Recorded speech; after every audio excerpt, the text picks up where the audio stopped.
Hello students, अभिषेक Vishwakarma lectures में आपका स्वागत है। इसके पहले क्लास 11th भौतिक विज्ञान में आप लोगों को फिजिक्स फर्स्ट के बारे में 3 चैप्टर लगभग अध्ययन कराया गया था। आज से आप लोगों को फिजिक्स सेकंड पढ़ना है, ठीक है। और आप लोगों का सिलेबस 30% कम कर दिया गया है, 70% केवल पढ़ना है। तो फिजिक्स सेकंड में सबसे पहला चैप्टर जो आता है आपका है इलास्टिसिटी। इलास्टिसिटी यानी प्रत्यास्थता। अब प्रत्यास्थता है क्या, इसके बारे में जान लेते हैं। बहुत सिंपल है।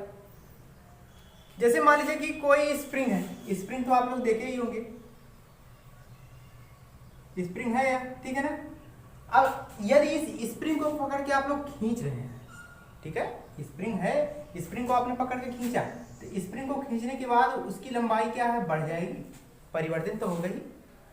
अब क्या करें कि स्प्रिंग को खींचने के बाद इसके आकार में परिवर्तन हुआ। अब पुनः स्प्रिंग को छोड़ दीजिए। जैसे ही छोड़ेंगे तो आप देखेंगे कि जैसे स्प्रिंग पहले था वैसे उसी आकार में आ जाएगा, राइट ना। अब रबड़ ही ले लीजिए।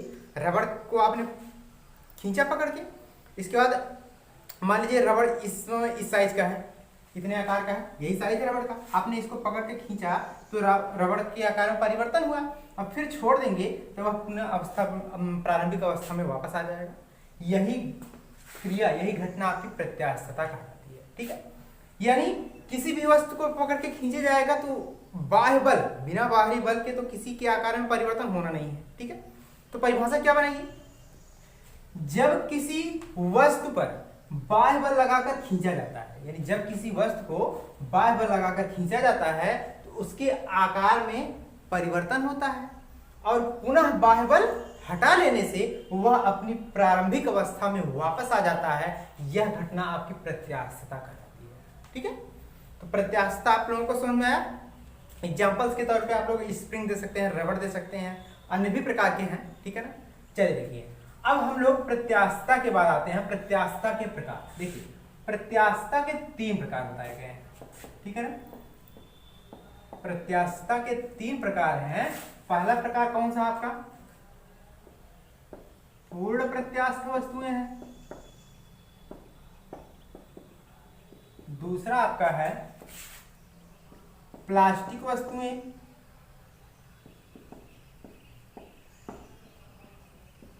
और तीसरा आपका है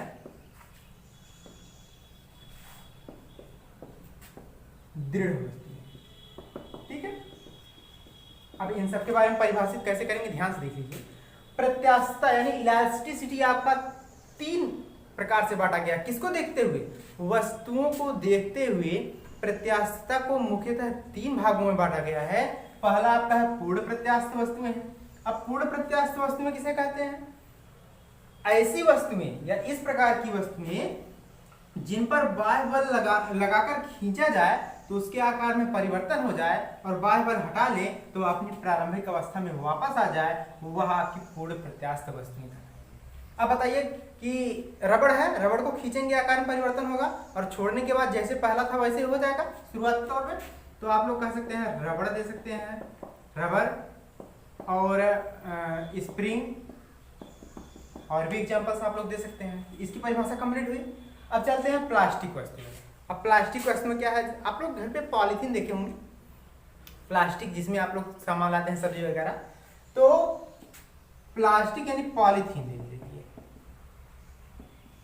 पॉलीथीन को ध्यान से देखें कि यदि पॉलीथीन को हम पकड़ के खींचेंगे, यानी पॉलीथीन को पकड़ के खींचेंगे तो क्या आकार में परिवर्तन हुआ, जी हाँ। अब प्लास्टिक है आपका, प्लास्टिक मान लीजिए यही है, प्लास्टिक को आपने दोनों तरफ से पकड़ के खींचा तो उसके आकार में परिवर्तन हो जाएगा। अगर इसको यानी बाह्य बल लगाकर खींचेंगे तो आकार में परिवर्तन हुआ। अब बाह्य बल हटा दीजिए तो क्या पहले की तरह वापस आ सकता है, कभी नहीं। प्लास्टिक घर पे होगा सबके, पॉलीथीन को पकड़ के खींचिए तो आकार में परिवर्तन हुआ और छोड़ देंगे तो अपनी प्रारंभिक अवस्था में वापस नहीं आ पाता है। ऐसी वस्तुओं को प्लास्टिक वस्तुएं कहते हैं। परिभाषा क्या कहेंगे, ऐसी वस्तुएं जिस पर बाह्य बल लगाकर खींचने से उसके आकार में परिवर्तन होता है परंतु बाह्य बल हटा लेने से उसके आकार में कोई परिवर्तन नहीं होता, यानी प्रारंभिक अवस्था में वापस नहीं आ पाता है। ऐसी वस्तुओं को प्लास्टिक वस्तुएं कहते हैं, ठीक है। अब चलते हैं दृढ़ वस्तुओं में। अब इसमें पॉलीथीन है, नरम प्लास्टिक भी और भी कह सकते हैं। दृढ़ वस्तुएं क्या है? दृढ़ का मतलब क्या होता है? दृढ़ का मतलब होता है ठोस, यानी अपने आकार में दृढ़ रहे, वहीं का वहीं रहे, उसमें कोई परिवर्तन ना हो। जैसे मान लीजिए लकड़ी ले लीजिए, अब लकड़ी को दे दिया जाए, लकड़ी हो गया या लोहा हो गया या पीतल हो गया, ठीक है ना, ईंट हो गया। अब इन सबको पकड़ के खींचिए, मान लीजिए ईंट है या पत्थर का कोई टुकड़ा ही मान लीजिए, लकड़ी हो गया, पत्थर हो गया, ठीक है ना। अब पत्थर को पकड़ के खींचिए, क्या उसके आकार में कोई परिवर्तन हुआ? नहीं, टूट जाएगा ना, टूटने से कोई मतलब थोड़ी है, लेकिन खींचने के बाद उसके आकार में कोई परिवर्तन नहीं हुआ, तो वह आपका दृढ़ वस्तु है। यानी ऐसी वस्तुएं जिन पर बाह्य बल लगाकर खींचने से उसके आकार और आकार में, आयतन में कोई परिवर्तन ना हो, ऐसी वस्तुओं को दृढ़ वस्तुएं या दृढ़ वस्तुएं कहते हैं। लकड़ी, पत्थर, लोहा, अन्य वगैरह कह सकते हैं, ठीक है ना। तो यहाँ तक आप लोगों को समझ में आया? इसी का परिभाषा आप लोग देख लीजिए, वैसे आप लोग लिख भी लेंगे, देख लीजिए भी। वह गुण जिसके द्वारा किसी वस्तु पर बाह्य बल लगाने से उसके आकार में परिवर्तन हो जाता है तथा बाह्य बल हटा लेने से वह अपनी प्रारंभिक अवस्था में वापस लौटने का प्रयत्न करता है, प्रत्यास्थता कहलाता है। 3 प्रकार के प्रत्यास्थता बताए गए हैं। वस्तुओं के आधार पर प्रत्यास्थता मुख्यतः 3 प्रकार के होते हैं। पहला आपका है पूर्ण प्रत्यास्थ वस्तुएं। पूर्ण प्रत्यास्थ वस्तुएं क्या है? ऐसी वस्तुएं जिस पर बाह्य बल लगाने पर उसके आकार में परिवर्तन हो जाता है तथा बाह्य बल हटा लेने से वह अपनी प्रारंभिक अवस्था में वापस आ जाता है, पूर्ण प्रत्यास्थ वस्तुएं कहलाती हैं। स्प्रिंग, रबड़। अब स्प्रिंग को भी खींचने के बाद छोड़ेंगे तो अपनी प्रारंभिक अवस्था में वापस आए, ठीक है। अब इसी में सेकंड देख लीजिए। सेकंड आपका क्या था, बताया गया था प्लास्टिक वस्तुएं। प्लास्टिक वस्तुओं की परिभाषा क्या होगी? ऐसी वस्तुएं जिस पर बाह्य बल लगाने से उसके आकार में परिवर्तन हो जाता है तथा बाह्य बल हटा लेने से वह अपनी प्रारंभिक अवस्था में वापस नहीं आ पाता है। पॉलीथीन है, खींचने के बाद छोड़ दीजिए, प्रारंभिक अवस्था में आएगा नहीं, आपका क्या कहलाएगा? प्लास्टिक वस्तुएं कहलाएंगी, ठीक है। अब जैसे प्लास्टिक में ले सकते हैं, पॉलीथीन ले सकते हैं, पॉलीथीन के बाद नर्म प्लास्टिक ले सकते हैं, ठीक है ना। और हमारा थर्ड है दृढ़ वस्तुएं। अब दृढ़ वस्तुएं किसे कहते हैं, बताया गया है ऐसी वस्तुएं जिस पर बाह्य बल लगाने से उसके आकार में कोई परिवर्तन नहीं होता है, उसके आकार में कोई परिवर्तन नहीं होता है, उसे क्या कहते हैं?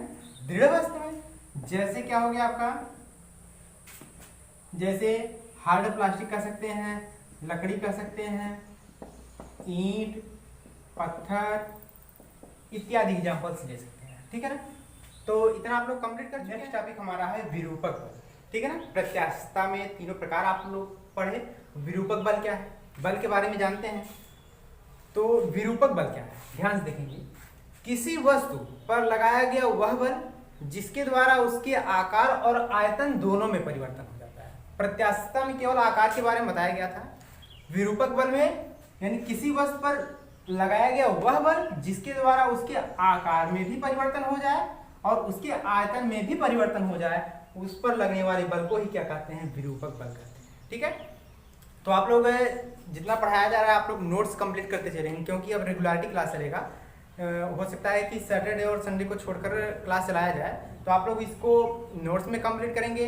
कोई भी प्रॉब्लम होती है तो आप लोग पूछ सकते हैं, ठीक है ना।